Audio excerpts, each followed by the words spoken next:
বাংলাদেশের ঘটনায় শান্তি কামনায় গোবরডাঙ্গায় হাজার কণ্ঠে গীতা পাঠ। হিরণ্ময় গোস্বামীর উপস্থিতিতে গোবরডাঙ্গায় অনুষ্ঠিত হয়ে গেল হাজারো কণ্ঠে গীতা পাঠ অনুষ্ঠান।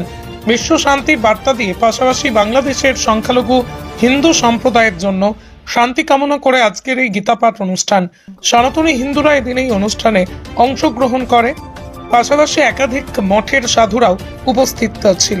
সনাতনীরা যে সনাতনী বার্তা দিতে চায় বা সনাতনীকে সাবধান করতে চায়, তার ধর্ম রক্ষায় সচেতন করতে চায়, সমাজ দেশ রাষ্ট্রের কল্যাণ বিধান করতে চায়, তো সেই বিধান করবার নিমিত্তে যে সংবিধান তা গীতা।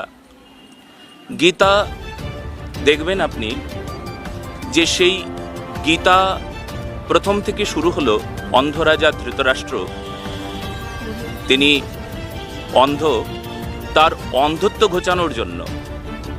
অন্ধ রাজা ধৃতরাষ্ট্র আসলে এটি একটা চরিত্র, যে চরিত্রটি আমাদের সমাজেও রয়েছে। আমরা জ্ঞানান্ধ হয়ে পড়েছি, আমরা ধর্মহীন হয়ে অধর্মের সঙ্গে আমরা আপোষ করে আমরা অমন অন্ধ হয়ে উঠেছি। আমরা আমাদের সচেতনতা আমরা লাভ করতে পারি নাই যে আমরা কে, আমাদের কি করণীয়, আমাদের কি করা উচিত।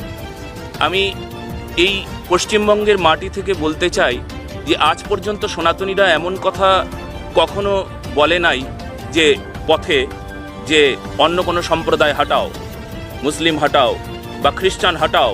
আমি একদম জোর গলায় বলতে পারবো, ইতিহাস সাক্ষী, আজ পর্যন্ত পশ্চিমবঙ্গের মাটিতে দাঁড়িয়ে কেউ অমনভাবে স্লোগান করে রাস্তায় মিছিল করে বলে নাই যে মুসলমান হাঁটাও, খ্রিস্টান হাঁটাও, বৌদ্ধিস্ট হাঁটাও। কিন্তু আমরা এমন উদাহরণ পেয়েছি মেদিনীপুর জেলায়, পূর্ব মেদিনীপুরে এমন উদাহরণ পেয়েছি যেখানে হিন্দু হাঁটাও শব্দ আমরা পেয়েছি।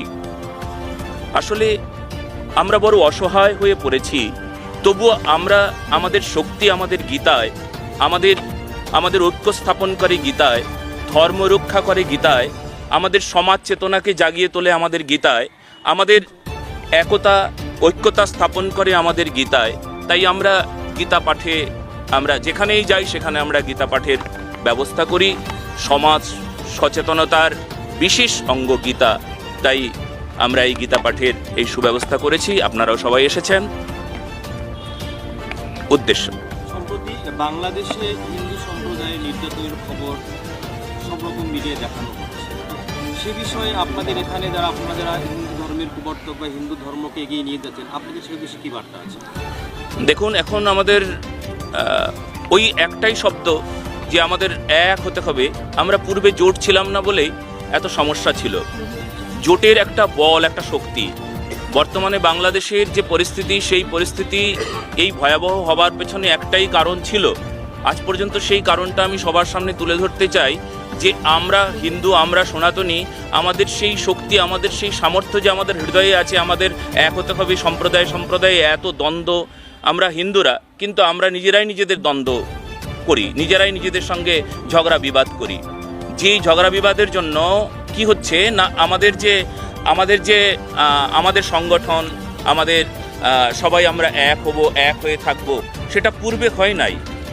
আপনি দেখবেন যে বাংলাদেশের পরিস্থিতি যখন প্রধানমন্ত্রী শেখ হাসিনা চলে গেলেন, তারপরে যে পরিস্থিতি হয়ে গিয়েছিল, সেই সময় যখন সনাতনীরা সব এক হবার জন্য চেষ্টা করলো, এই চেষ্টাটা যদি পূর্ব থেকে হতো, আজকে পশ্চিমবঙ্গ বা আজকে সারা ভারতবর্ষের সকল সনাতনীদের এটাকে উদাহরণ রেখে সবাইকে এক হবার জন্য, সবাইকে সনাতনীরা সংঘবদ্ধ হবার জন্য, সবাই সনাতনীরা যেন বুঝতে পারে আমি সনাতনী, আমি জানতে পারি আমি সনাতনী, আমার যেন বোধ বিচার বিবেচনা আছে।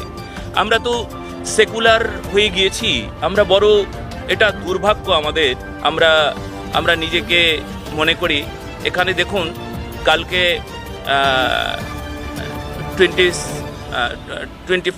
ডিসেম্বর মানে আমরা ক্রিসমাস ডে পালন করলাম, কিন্তু দেখুন রামনবমী পালন করতে হিন্দুরা কিন্তু রামনবমী পালন করতে আমরা দেখতে পাই না, কৃষ্ণ জন্মাষ্টমী পালন করতে আমরা দেখতে পাই না। আমরা তাদেরকে দেখতে পাই না যে ভগবান চৈতন্য মহাপ্রভুর আবির্ভাব তিথিতে তারা উদযাপন করলো, তারা আনন্দ উৎসব করলো, সেটা দেখতে পাই না।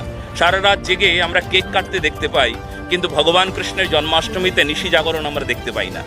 আমরা বড় এই যে সভ্যতাকে তৈরি করতে আমাদের যে কতটা সময় লাগবে, কেন পিছিয়ে গেছি? কারণ আমরা যখন দেখেছি শক, হুন, পাঠান, মোগল তারা এলো, তাদের মতন আমরা চলতে শিখেছি, মোগলদের মতন দাড়ি রাখতে শিখেছি, মোগলদের মতন টুপি পরতে আমরা শিখে গেছি, মোগলদের মতন আমরা হয়ে গিয়েছিলাম সেই সময় মোগল যুগে। কত লোক, আর ইংরেজরা এলো, ইংরেজদের মতন স্যুট, কোট, টাই, বুট স্যুট করে আমরা তাদের মতন চলতে শিখেছি।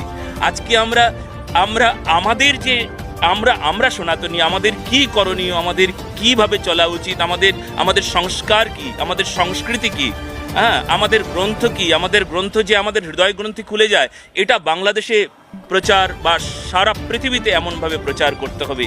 বাংলাদেশে এই প্রচারটা এতটা জোরালো ছিল না, আজকে পশ্চিমবঙ্গেও তাই জোরালো নাই। এই জন্য সনাতনীরা আমরা পিছিয়ে পড়েছি।